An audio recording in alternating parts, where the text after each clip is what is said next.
마태복음 6장 19절에서 24절의 말씀입니다. 마태복음 6장 19절에서 24절의 말씀 같이 한 목소리로 읽겠습니다. 시작. 너희를 위하여 보물을 땅에 쌓아두지 말라. 거기는 좀과 동록이 해하며 도둑이 구멍을 뚫고 도적질하느니라. 오직 너희를 위하여 보물을 하늘에 쌓아두라. 거기는 좀이나 동록이 해하지 못하며 도둑이 구멍을 뚫지도 못하고 도둑질도 못하느니라. 내 보물 있는 그곳에는 내 마음도 있느니라. 눈은 몸의 등불이니 그러므로 내 눈이 성하면 온몸이 밝을 것이요 눈이 나쁘면 온몸이 어두울 것이니 그러므로 내게 있는 빛이 어두우면 그 어둠이 얼마나 더하겠느냐. 한 사람이 두 주인을 섬기지 못할 것이니 혹 이를 미워하고 저를 사랑하거나 혹 이를 중히 여기고 저를 경히 여김이라. 너희가 하나님과 재물을 겸하여 섬기지 못하느니라. 아멘. 기도합니다. 우리 하나님께 감사와 찬양을 드립니다. 생명의 말씀을 생각하는 시간입니다. 말씀 가운데 역사하시는 주님, 우리가 듣는 귀가 열려서 하나님의 은혜를 음성을 들을 수 있도록 축복하여 주시옵소서. 감사드리며 우리 주 예수 그리스도 이름으로 기도합니다. 아멘.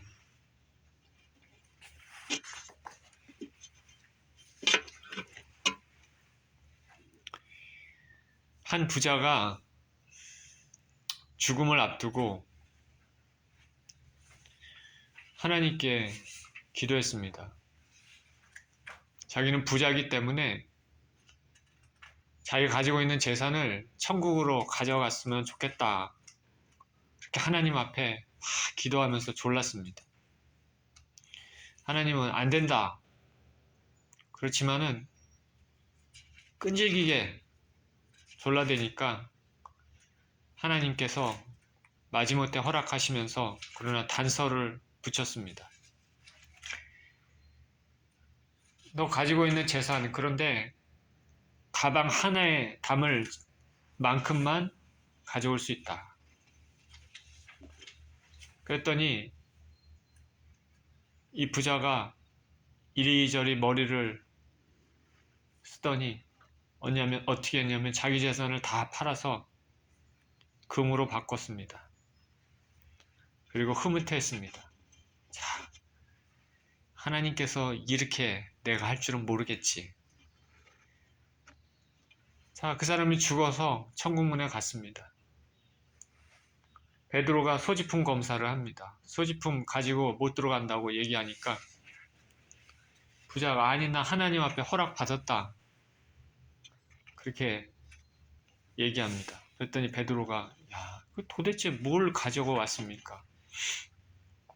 가방에 뭐가 들었길래 그거를 갖다가 저 땅에서 또 있는 거를 여기에 가져왔습니까? 한번 보자고 했습니다. 가방을 열어보면서 베드로가 봤더니 깜짝 놀랐습니다. 그리고 묻습니다. 베드로가 뭐라고 얘기했겠습니까? 도로 포장 재료를 뭘 하러 이렇게 많이 가지고 왔습니까?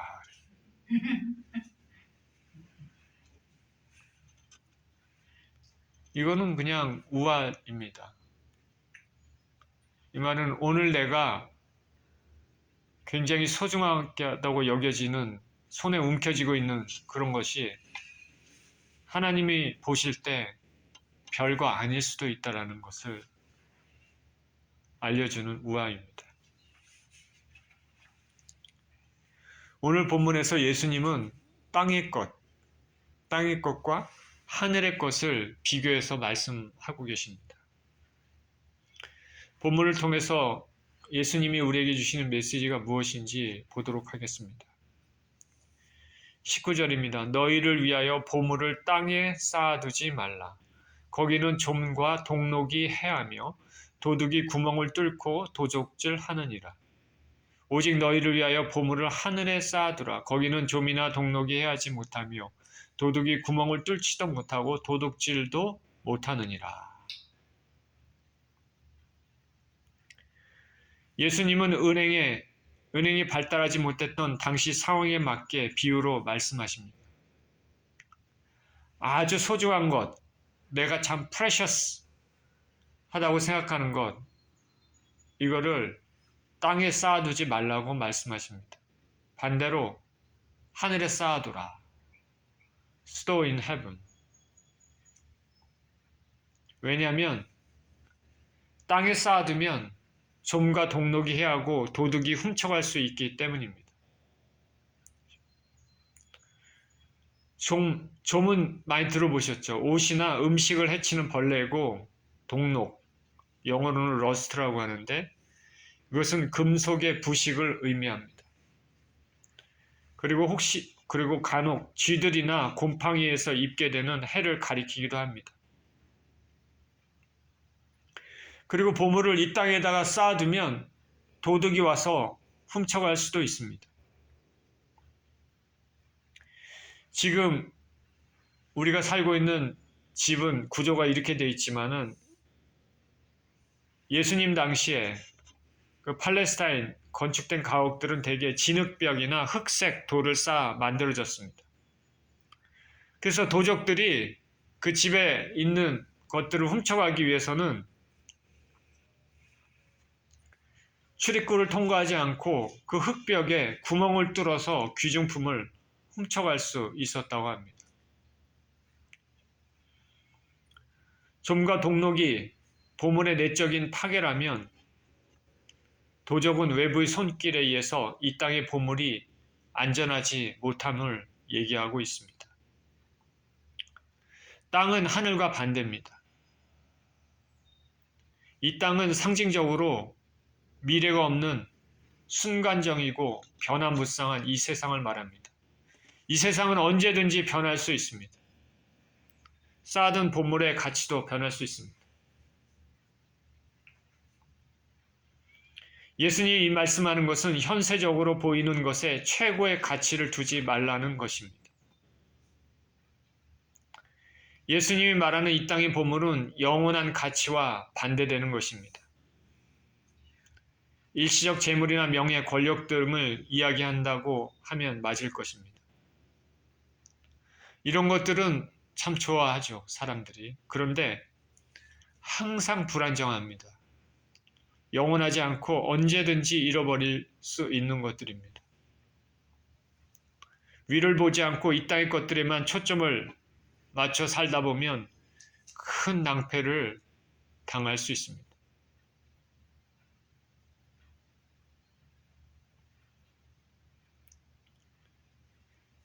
집값에 대해서 잠깐 말씀드리면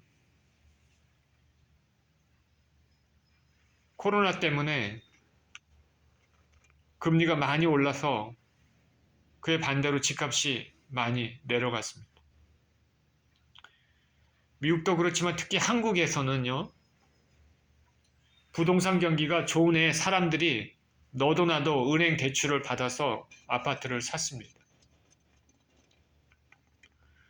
한국에서는 여러분 잘 아시다시피 직장 생활하면서 돈을 모아서 그렇게 재산을 이게 안정적으로 사는 건 쉽지가 않습니다.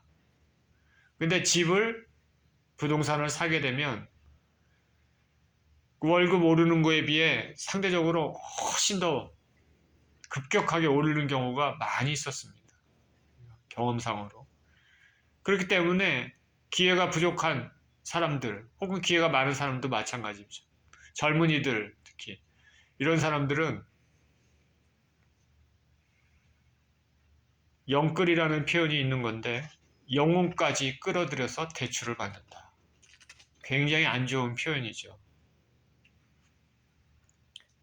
영혼까지 끌어들인다는 말은 속된 말로 한 번에 몰빵을 한다는 말입니다. 올인을 했다는 것이죠. 은행에 대출을 받아서 집을 삽니다. 잘 되면 수지 맞지만 안 되면 망합니다. 이 땅의 것에 욕심을 내서 인생의 커다란 위험, 영혼이라는 표현을 쓴 것처럼 이것을 감수하면서 샀습니다. 사회가 그런 풍조기 때문에 성경에서는 분명히 말합니다. Do not conform to the pattern of this world. 이 세상의 패턴, 문화, 풍조에 따르지 말고 휩쓸리지 말라라고 성경은 분명히 말합니다.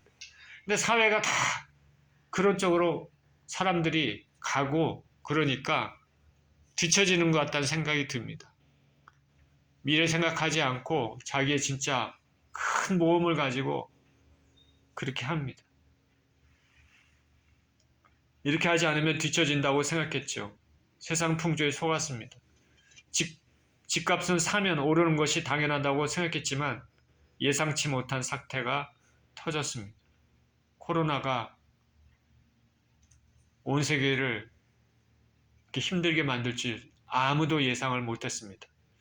그것 때문에 후유증으로 금리가 가파르게 오르면서 결국에는 대출이자도 갚지 못해 신세가 됐습니다. 아파트 예를 들었지만은 사업하는 사람들도 마찬가지였습니다. 이것저것 잘 될 때 돈을 막 끌어다 확장했는데 코로나 사태 때문에 손님도 줄고 그러다 보니까 대출 받은 거 이자 갚는 것도 힘들고 빚이 계속 늘어납니다. 누가 이런 일을 상상을 했을까? 그렇게 될지 몰랐겠죠.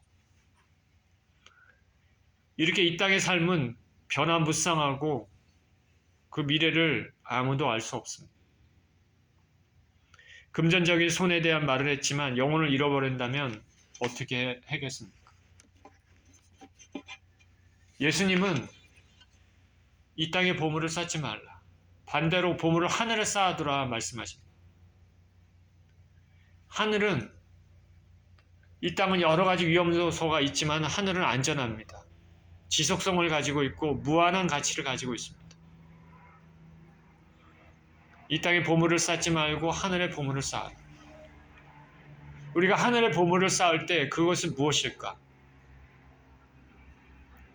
그것은 이 땅에서 우리가 한 좋은 일들, 선한 일로서 영원한 가치를 지니고 있는 것이면 그 무엇이나 해당된다고 볼 수 있습니다. 하늘을 위해서 보물을 쌓는 것, 하나님 나라와 의를 위해서 재물을 사용한다든가,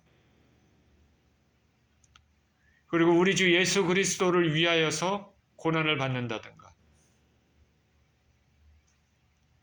우리 주 예수 그리스도의 복음을 사람들에게 생명을 전한다든가,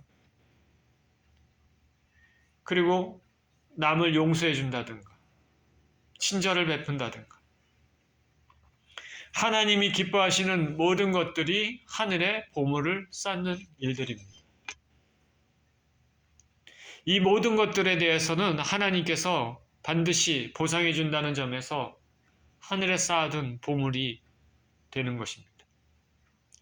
우리가 이 땅에서 행하는 모든 것들, 하나님의 영광을 위하여, 하늘의 영광을 위하여 했던 모든 것들은 기억되고 보상을 받게 됩니다. 보상받기 위해서 그런 것들을 한다는 것은 조금 어불성설이지만은 그러나 하나님께서는 다 기억하고 계십니다. 마태복음 5장 11절 12절에는 나로 말미암아 너희를 욕하고 박해하고 거짓으로 너희를 거슬려 모든 악한 말을 할 때에는 너희에게 복이 있나니 기뻐하고 즐거워하라. 하늘에서 너희의 상이 큼이라. 너희 전에 있던 선지자들도 이같이 박해하였느니라. 예수 그리스도 이름으로 고난받고 어려움을 받는 것에 대해서 하나님께서 기뻐하라. 너희 상이 하늘에서 크다 말합니다. 누가복음 12장 33절에는 너희 소유를 팔아 구제하여 낡아지지 아니하는 배낭을 만들라. 곧 하늘에 둔 바 다함이 없는 보물이니 거기는 도둑도 가까이 하는 일이 없고 좀도 먹는 일이 없느니라.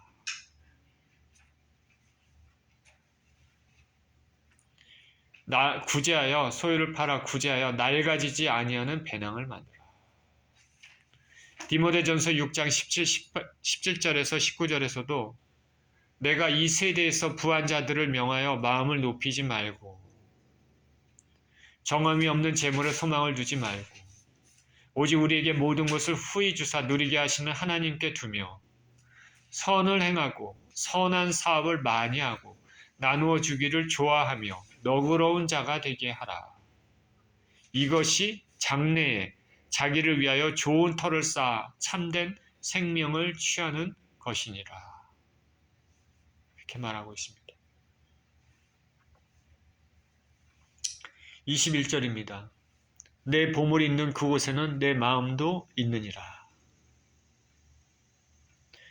내 보물이 있는 그곳에는 내 마음도 있느니라. 내 보물. 즉 인간이 가장 소중히 여기는 것은 그 사람의 마음을 사로잡아 그 사람의 모든 것을 지배한다는 것입니다. 저나 여러분이나 이 마음 가운데 진짜로 이거는 가장 중요하다 생각되는 것, 그거는 자기가 의식적으로 혹은 무의식적으로 삶에서 그게 나타납니다. 그리고 그 방향으로 눈이 가고 행동을 하게 됩니다. 입술로도 나타나죠. 그 사람이 가장 중요하다고 생각하는 것은 바로 그 사람 자신을 나타냅니다. 여러분이 가장 소중히 여기는 것이 무엇입니까? 이거는 내가 가장 귀하게 여긴다. 만약 어떤 사람이 권력을 가장 귀하게 여기면 그 사람은 권력 추구를 위해 무엇이든 합니다. 명예를 가장 중요하게 여긴다면 명예를 추구하며 삽니다. 돈을 가장 귀하게 여긴다면 돈의 노예처럼 악착같이 벌며 삽니다. 쾌락을 가장 좋아한다면 방탕으로 삽니다. 만약 진정으로 하나님을 가장 귀하게 여기고 산다면 하나님이 기뻐하시는 그 일을 평생의 목적으로 하며 살게 될 것입니다. 당연히 하늘나라의 의를 위해 언제나 주님 뜻을 구하며 말씀대로 살려고 노력할 것입니다. 저나 여러분이나 각자 가지고 있는 그 보물, 마음의 그 보물은 그 사람의 갈 바를 결정합니다. 가는 길의 척도가 됩니다. 그게 가장 중요합니다.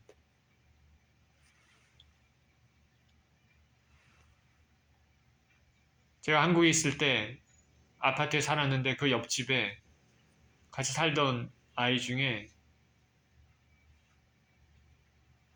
어렸을 때부터 굉장히 의젓하고 반듯하고 그렇게 하는 애가 있었습니다. 그런데 대학 입시, 한국은 대학 입시 공부하는 게 굉장히 치열하잖아요. 그렇죠? 좋은 대학교 들어가는 거를 일생의 목표처럼 삼고 그렇게 사는 사람들이 많습니다. 한국은요. 열심히 공부했는데 자기가 원하는 대학교에 가지를 못했습니다. 어떻게 했느냐? 아파트에서 떨어졌어요. 지금 생각해보면 우리 어른 입장에서 보면 그 얼마나 어리석은 일입니까? 그죠? 근데 그 애 입장에서는 자기가 가장 소중히 여기는 그 보물이 뭐냐면 대학이에요. 명문대학. 그것만 바라보고 하는 거예요. 근데 그게 안 되니까 죽으려고 그러는 거지. 그 사람이 가지고 있는 그 보물. 다행히 죽지는 않았어요. 다치기만 했어요. 감사하죠, 어떻게 보면. 부모님 얼마나 놀랐겠습니까? 그 사람이 가장 소중히 여기는 걸, 그거를 자기도 모르게 입술로, 눈으로, 행동으로 이렇게 나오게 되어 있습니다. 바라기는 저나 여러분은 가장 소중히 여기는 것이 진짜 가치 있는 것이기를 원합니다. 이 땅에 없어질 것, 불안정한 것, 이런 것이 아니라 정말 하늘나라에 귀한 가치가 있는 것이기를 원합니다. 22절입니다. 눈은 몸의 등불이니 그러므로 내 눈이 성하면 온몸이 밝을 것이요. 눈이 나쁘면 온몸이 어두울 것이니 그러므로 내게 있는 빛이 어두우면 그 어둠이 얼마나 더하겠느냐. 눈은 몸의 등불입니다. 눈을 통해 몸이 갈 길을 찾고 행동을 결정할 수 있기 때문입니다. 예수님께서 말씀하신 바 여기서 눈은 인간의 전인격, 마음이라고 생각하면 될 것입니다. 눈과 마음은 따로 분리해서 생각할 수 없습니다. 우리의 눈은 우리의 마음이 원하는 바에 따라 초점을 맞춥니다. 이런 말이 있지 않습니까? 탐욕의 눈, 욕정의 눈, 증오의 눈, 또 사랑의 눈, 선한 눈.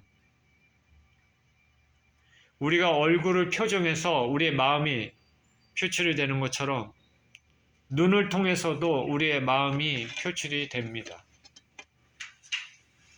어떤 사람의 눈은 그 눈에서 선한 것을 발산할 수 있고 어떤 사람의 눈은 그 눈에서 증오를 발산할 수도 있습니다.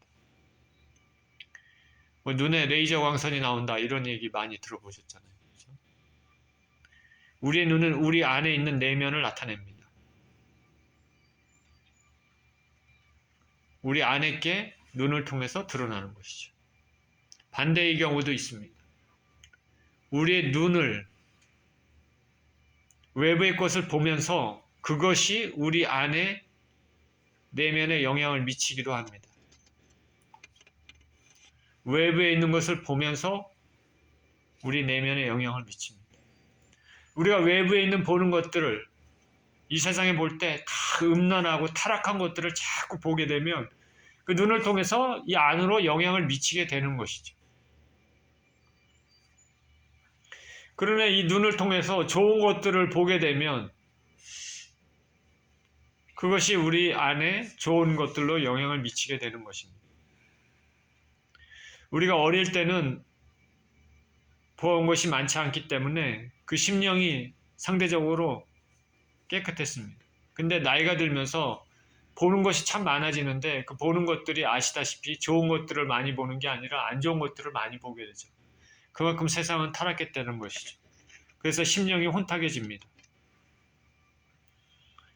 우리의 육체의 눈이 세상의 것을 바라본다면 그만큼 역시 타락의 눈으로 빠져듭니다. 그런데 우리의 눈이 하늘의 것을 바라본다면 신령한 것으로 채워집니다.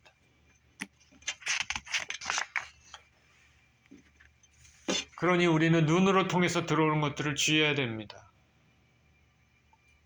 악한 세대에서 우리 자신을 지키기 위해서 특히 보는 것에 주의해야 된다.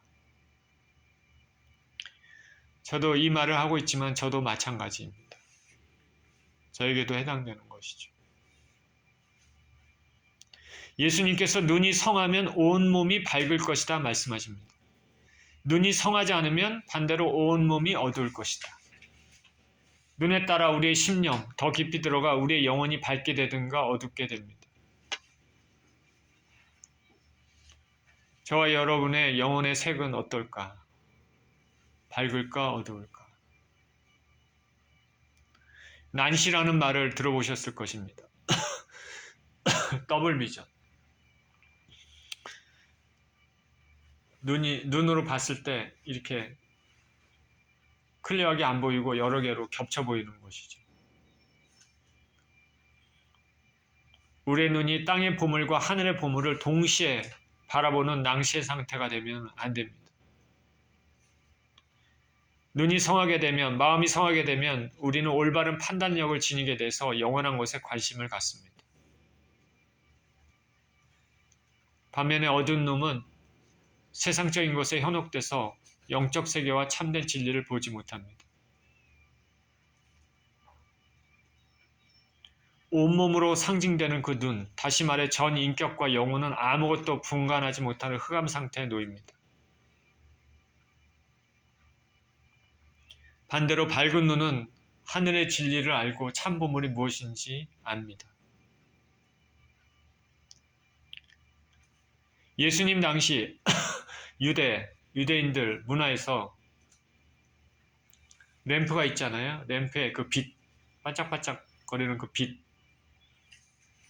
그것과 이 사람의 이 반짝반짝 거리는 그 눈, 그것은 뭘 상징하냐면 남에게 언제나 후하고 제너러스하고 베푸는 것을 상징했습니다. 반면에 병들어 건강하지 못한 눈은 인색함을 상징했습니다.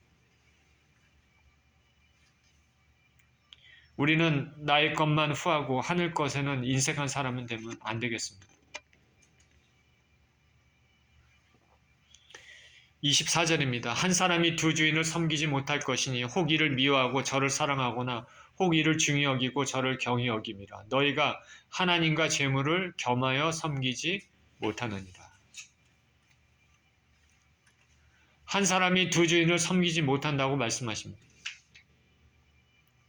예수님께서는 앞에서는 보물을 하늘에 쌓을 것인지 땅에 쌓을 것인지 우리의 눈이 어디로 향할 것인지 선택의 문제를 말씀하셨는데 여기서는 더 나아가서 누구를 섬길 것인지에 대한 깊고 근본적인 선택의 길을 제시하십니다. 종이 있습니다. 종은 주인을 섬깁니다. 종은 두 주인을 섬기지 않고 한 주인을 섬겨야지 신실한 종입니다. 만약에 종이 두 주인을 섬긴다 그러면 신실한 종이 아니고 그것은 그 주인을 자기 목적에 맞게끔 이용하는 것입니다. 우리가 연애할 때도 마찬가지입니다. 어떤 사람이 이 사람하고도 연애하고 저 사람하고도 연애하고 양다리 걸치면 그것은 그 마음이 진실하지 못하다는 것입니다. 정하지 못한다. 상대방에게 무례한 모욕을 가져다 주는 것이죠. 우리는 세상의 것들 섬기면서 하나님 것을 섬긴다는 것, 동시에 두 주인을 섬기는 것은 결국은 아무것도 섬기지 않는 거나 마찬가지입니다.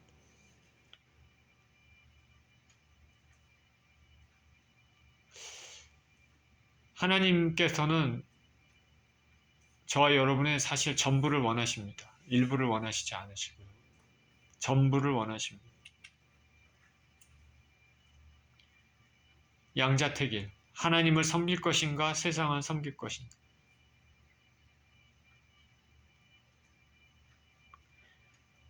그 양자택일에 관해서 사도 바울은 로마서 6장 16절에서 이와 같이 말합니다. 너희 자신을 종으로 내주는 누구에게 순종하든지 그 순종함을 받는 자의 종이 되는 줄을 너희가 알지 못하느냐. 혹은 죄의 종으로 사망에 이르고 혹은 순종의 종으로 의에 이르느니라. 예수님은 두 주인을 섬기지 못한다 말씀하시면서 최종적으로 본 비유를 통해 말씀하시고자 하는 말을 지시합니다. 너희가 하나님과 재물을 겸하여 섬기지 못하느니라. You cannot serve both God and money together. 같이 섬길 수가 없어요. 하나님, 재물, 동시에 섬길 수가 없습니다.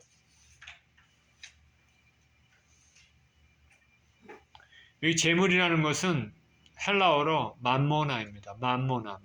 우리가 흔히 얘기하는 맘몬입니다. 재물인데 재물이 항상 나쁜 의미가 있는 건 아닙니다. 돈이 항상 나쁜 의미가 있는 건 아닌데 여기 맘몬은 나쁜 의미로서의 재물입니다. 예수님을 섬긴다는 말을 사용하셔서 재물을 의인화, 퍼스니파이 하고 있습니다. 의인화하고 있어요. 재물을. 하나님과 재물, 즉 재물의 신, 만몬을 동시에 섬길 수 없다 말씀하십니다. 주님은 재물이 얼마나 사람에게 영향을 미치는지 하나님과 동등되는 위치까지 비유하십니다. 이 말이 진짜 그러한지 우리는 삶을 통해서 잘 알고 있습니다. 어떤 사람들은 돈이라면 정말 환장하고 물불을 가리지 않습니다.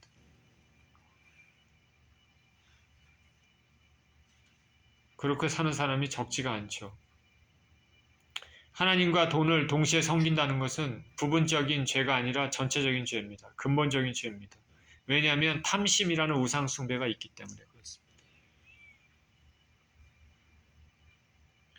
우리 예수님을 믿는 사람들은 이런 부분에 대해 조심해야 됩니다. 그러나 오해하시면 안 됩니다. 예수님께서 재산 소유를 죄다 이렇게 말씀하시는 것은 분명히 아닙니다. 우리 예수 그리스도를 믿는 사람들은 세상에 살면서 재산을 모을 수 있습니다. 우리 예수님 믿는 사람들도 재산을 모아서 부자가 될 수 있습니다.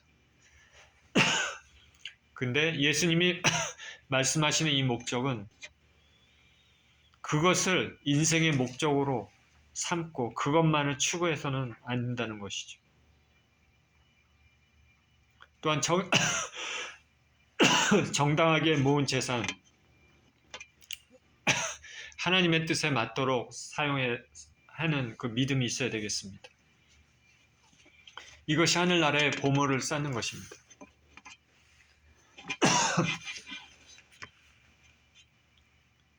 예수님께서 이와 같이 하나님과 재물을 동시에 섬길 수 없다 말씀하셨는데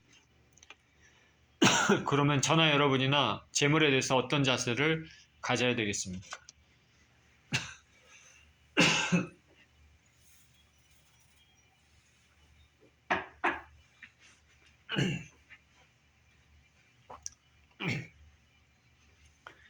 먼저 우리는 이 땅에 쌓인 재물과 보화가 최고의 것이다, 최상의 것이다, 그건 아니다라는 것을 알아야 돼요.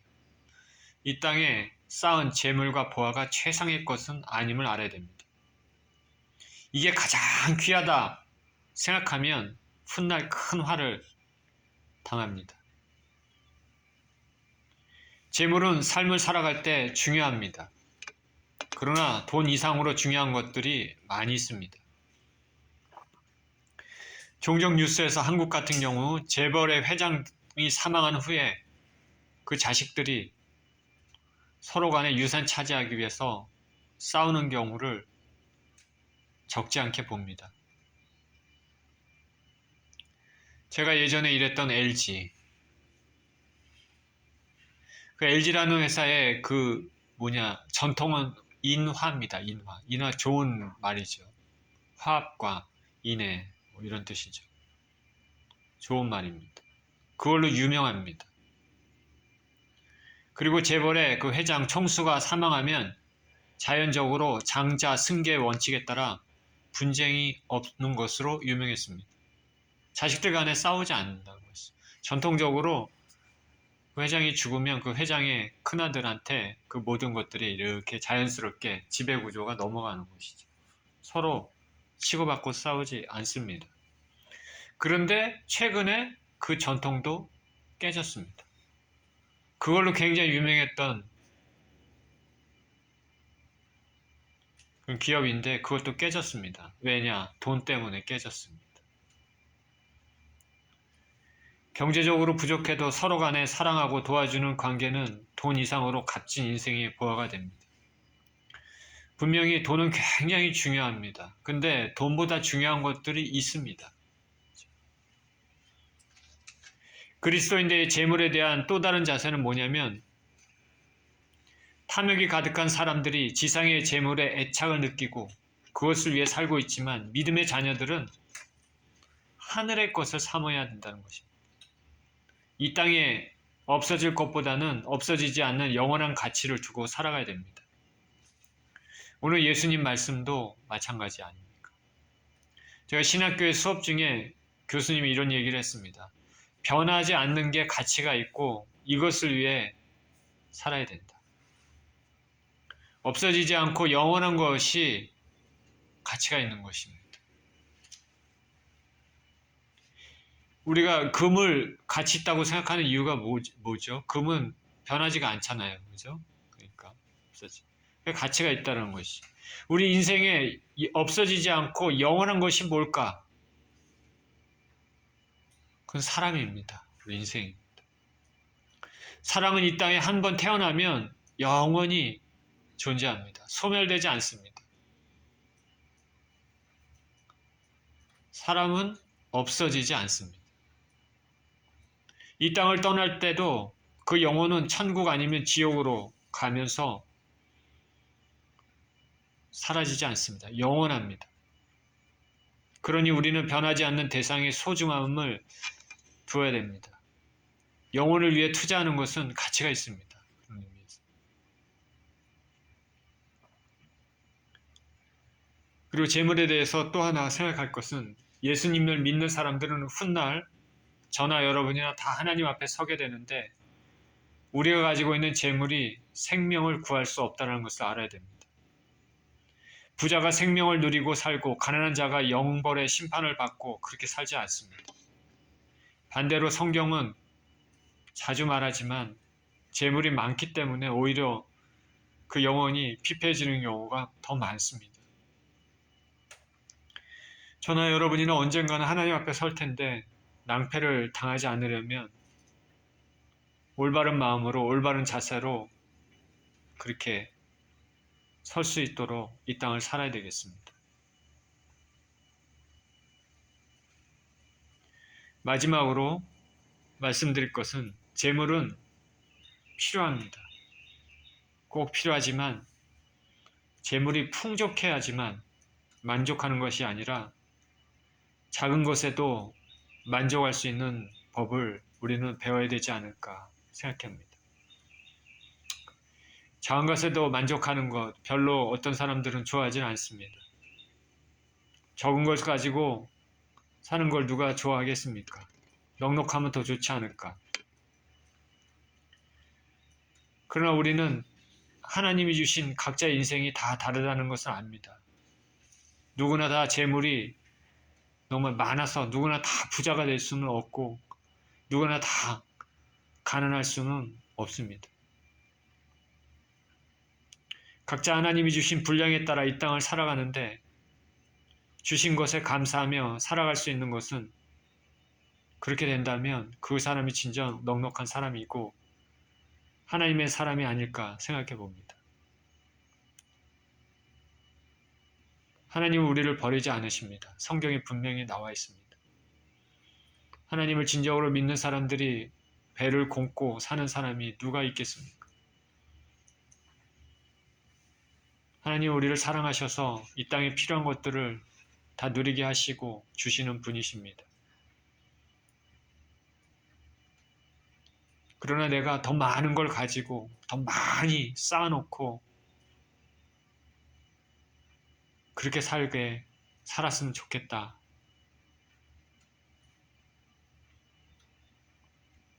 그러다 보면 잘못하면은 하나님과 멀어질 수도 있는 것이죠.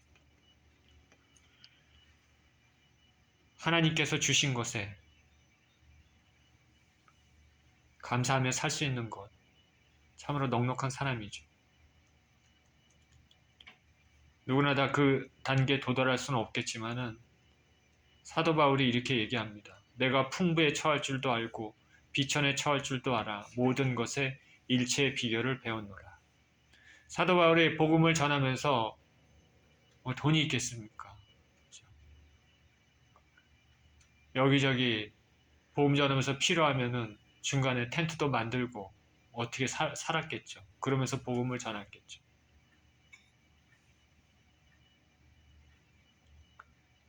세웠던 교회에서 서포트를 이렇게 해주면서 그걸 또 가지고 또 생활하고 또 복음을 위해 또 쓰고 뭐 재산을 모았겠습니까? 그렇게 살았는데 교회로부터 받은 그 서포트를 받으면서 사도 바울이 얘기합니다. 참으로 감사하다. 그러면서 하는 말이 나는 너에게 재물을 원하지는 않는다. 그러면서 하는 말이 내가 풍부에 처할 줄도 알고 비천에 처할 줄도 알아 모든 것에 일체의 비결을 배웠노라. 하나님께서 넘치고 막 풍부하게 넘치게 주시면 교만하지 않고 그것을 또 누리고 만약에 지금 상황이 조금 부족하면 부족한 대로 그 안에서 또 누리면서 그렇게 사는 비결을 배웠다라고 얘기를 합니다. 이렇게 살면 그 재물 자체가 그 사람의 우상이 될 수가 없죠.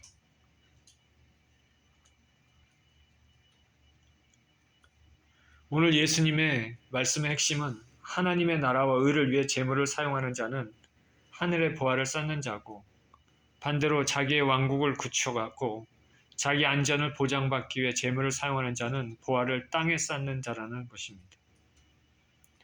저와 여러분의 보물은 저와 여러분의 보화는 무엇일까? 그리고 어디에 쌓고 있을까? 진정 그리스도인들은 재물에 대해, 돈에 대해 하늘의 가치관을 가지고 사는 사람들입니다. 이런 삶을 사시는 저와 여러분 모두 되시기를 예수 그리스도 이름으로 축원드립니다. 기도하겠습니다. 하나님 아버지 감사합니다. 우리 인생들은 돈에 대해서, 재물에 대해서 아버지 유혹이 참 많습니다.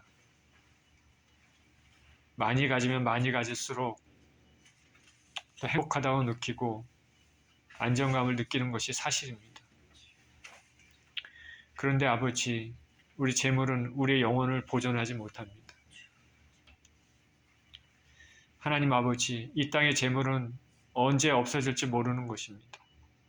그러나 하늘에 쌓아둔 재물은 영원하고 도적도 훔쳐가지 못하고 종과 동록이 해하지 못한다 말씀하고 있습니다.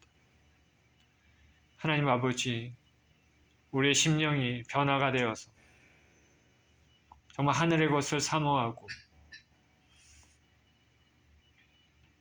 하늘의 재물을 쌓는 그런 인생이 될 수 있도록 주님 축복하여 주옵소서. 주께서 이 땅에서 누리게 하시려고 주신 그 모든 것들을 누리면서, 그러나 감사하면서, 그것이 하늘나라를 위해서 아버지 투자하면서 또 하늘나라 영광을 위해서 사용되는 그런 재물을 쓸 수 있는 우리 모두 인생이 될 수 있도록 축복하여 주옵소서.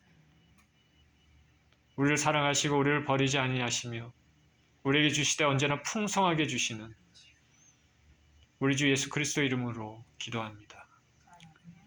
아멘.